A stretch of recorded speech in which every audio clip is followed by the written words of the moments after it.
back to It's Our Destiny To Be Shady podcast. Today we'll be talking about When we were almost kidnapped, we will be talking about child exploitation, sexual exploitation, and possible abduction.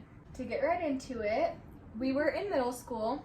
I was 14, Shady was 12 and 13, sorry. All of my friends had Facebook. I was allowed to have a Facebook, but it was very strictly monitored, which isn't a bad thing, but in middle school, I didn't like that. I had made another Facebook with my name that was my first and middle name instead of my first and last name, so my parents didn't know about the Facebook. I had gotten a message from an older guy. I, at the time, was excited about it, thought that like, oh, I must be cool because this older guy was talking to me. He started off grooming, just putting in little sprinkles of explicit things here and there. It got to the point where he would be explaining what he would like to do to me sexually, in very great detail. And I was only 13 years old, so that was an uncomfortable subject for me. Didn't know how to respond. I didn't want to make him upset, so I did go along with it. It got to the point where, because he knew about Shady had been brought into those conversations, which she had seen, and we were both being groomed, to be completely honest.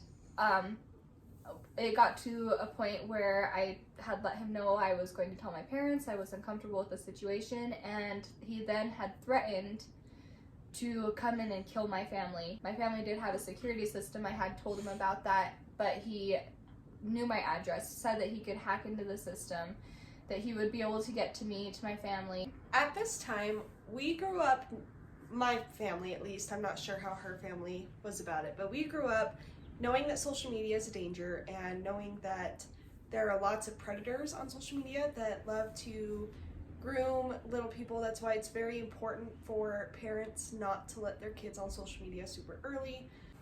There's even videos on kids' YouTube telling kids to kill their parents. Like, it is such a dangerous... The internet's a scary place. Yeah, extremely scary. It is very, very dangerous for young people. And so when we had experienced this together, because I didn't know about it for a few weeks, I would say. Mm-hmm. Then I came over and hung out with her. It all started off kind of innocent. Of course, being a 13-year-old teenager, you're wanting the attention from men. You're starting to go through puberty and you're thinking, okay, I'm hot, and hearing all this stuff of how pretty you are and how beautiful you are, it boosts your confidence. But then when it comes to abuse, such as saying like, oh, well, I'm the only one that's ever gonna love you like this and you'll never find anyone better, that is emotional abuse. And this man was a 24-year-old man. There's no excuses. I've been told in my life that it's my fault. I shouldn't have been talking to him. Everything had to do with me. It was all my fault. Which, for those of you out there listening, if you've gone through the same thing, it is not your fault. That grown-ass man should not have been talking to a child. It is not your fault. In the very beginning, he had asked her age and knew that she was 13. And when she had talked about me being her best friend, he knew that I was 12. Well, one day, we were headed to school, just an innocent day. We would always walk up to the bus stop together where the high school bus stop would be. We'd walk there and meet, and then walk to our middle school together. On this day, we were walking to school, and we were in front of the elementary school that we had gone to. He pulled up next to us, and rolled down his window, and told us to get in the car. Before he had done this, he had told me over message that he wanted both of us to go to his apartment with him, and he wanted to do very nasty things to the both of us at the same time. So at this point, when he had told us to get into his vehicle, I was frankly fucking terrified and knew I had gotten us really into a really bad situation.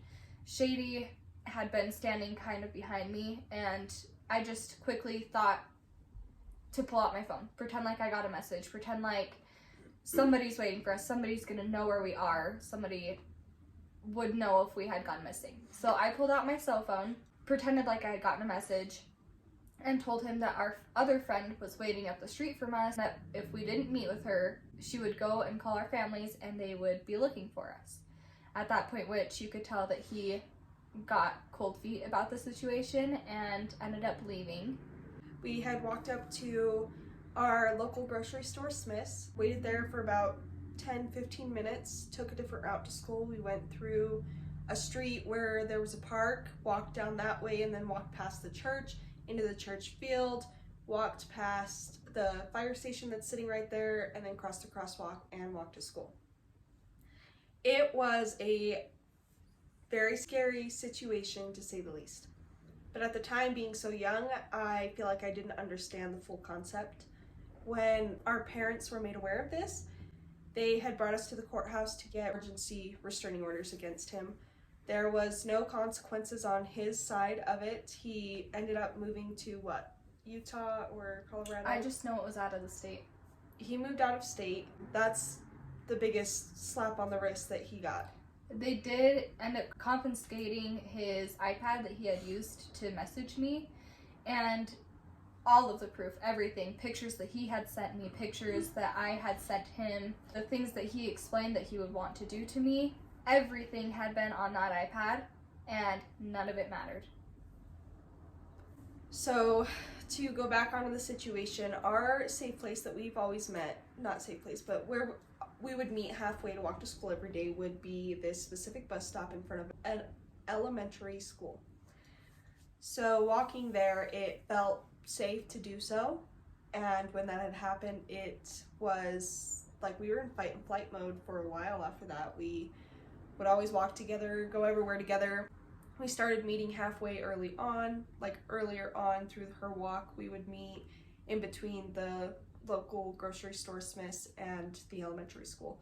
So we'd meet there and then walk to school, and we'd go different routes here and there to kind of throw off anything that could possibly happen again. It felt as though he had been watching us because he did not know our route. He did not know.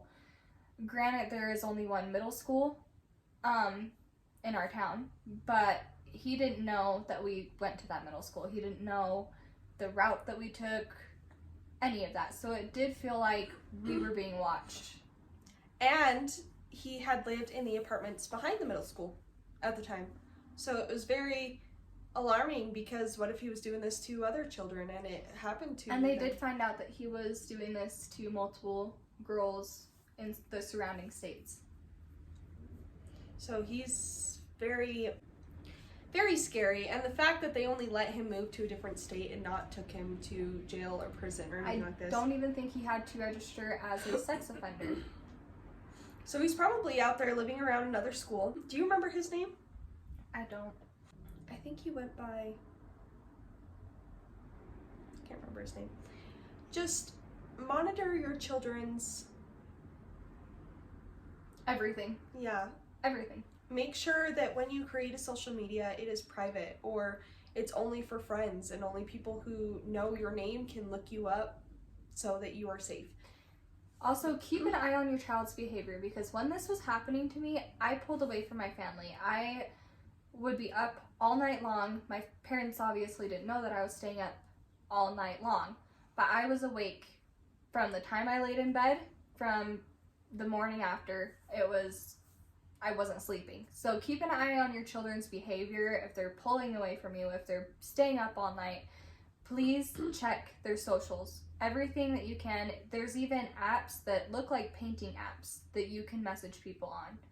So please be very careful and aware. There's also times where children will start to resent their families for not catching this sooner, so they get kind of aggressive and moody, which obviously parents will play it off as, oh, okay, my kid's just being a teenager. But most of the time it's because there's something that went on, and since they don't feel safe, they don't feel like you're keeping them safe. I do want to touch on the subject of the detective and how they went about interviewing me and getting information from me. I feel that they had done that in a not very good way. So being in middle school, I had been called out of my classes and pulled into the principal's office, and I had to sit there and talk to the detective and tell her details. One of the details specifically that I did have to tell her was a picture of his genitals that he had sent me. Being a 13-year-old and having to sit in my principal's office and explain to her what the picture looked like in extreme as much detail as I could give them, and then having to go right back into class after doing so wasn't easy. The least I can say, like, it wasn't easy. This situation that had occurred it happens often, but not a lot of people are aware what can happen in the real world. So when it does happen to you, it kind of not normal at first, and then you kind of get used to it because you're like, okay, well, this happened, I gotta live with it, so it's normal. And the more things that occur to you that are extremely out of the ordinary and just not okay in adults' manners towards children or anything like that, like, it becomes more normal because it's very common, or it's occurring so often that it feels like it's okay when it's not. Being a mother now, I have decided to teach my daughter that she never has to be nice, but she does have to be kind.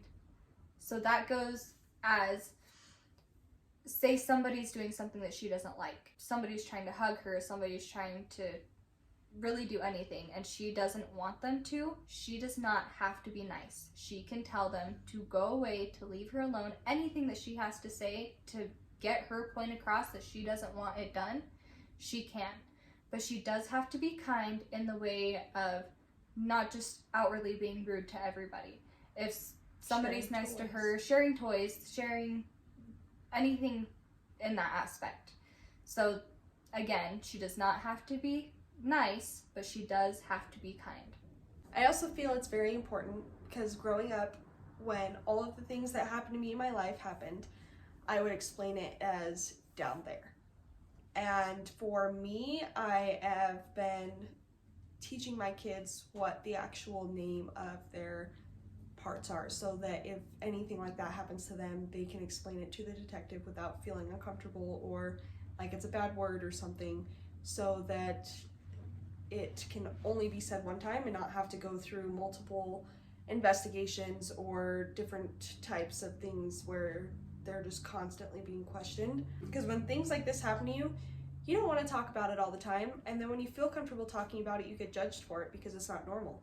But at the point where you've lived with it for so long, you're like, okay, it's normal, it's fine, so I can talk about it.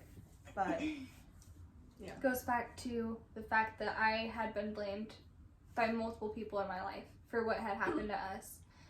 And if you're going through this with your child, if this has ever happened to your child, please understand that it is not their fault, that they are groomed, that it is Strictly the adult.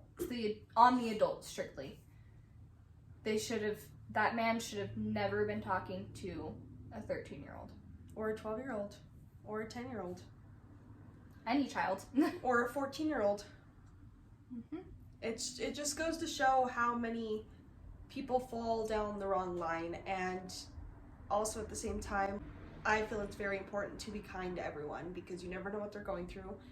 Who knows? You're the last person that they talk to and they are thinking about killing themselves or hurting themselves seriously later on that day, and you were just the one smile that made their day and helped stop them from seriously injuring themselves or ending it all.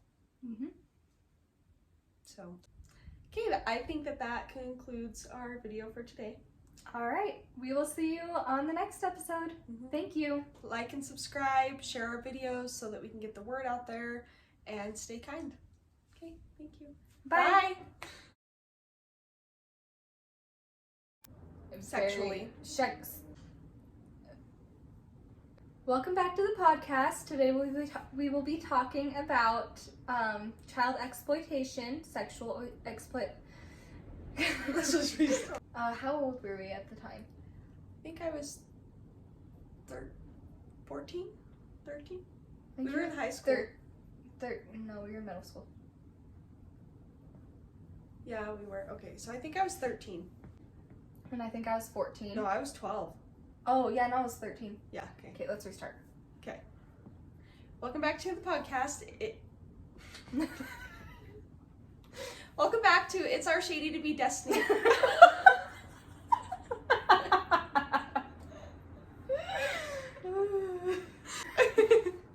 Welcome back to It's Our Destiny.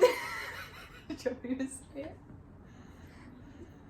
Should you say it's our destiny to be shady? Yes.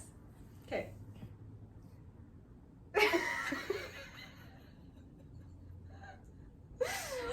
Okay. Welcome back to It's Our Destiny To be shady. Today we will Podcast.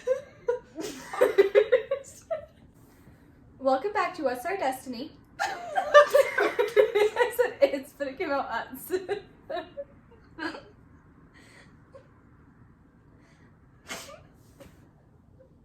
Oh my gosh. Don't speak myself. I'm crying. Okay. Composure. What is that?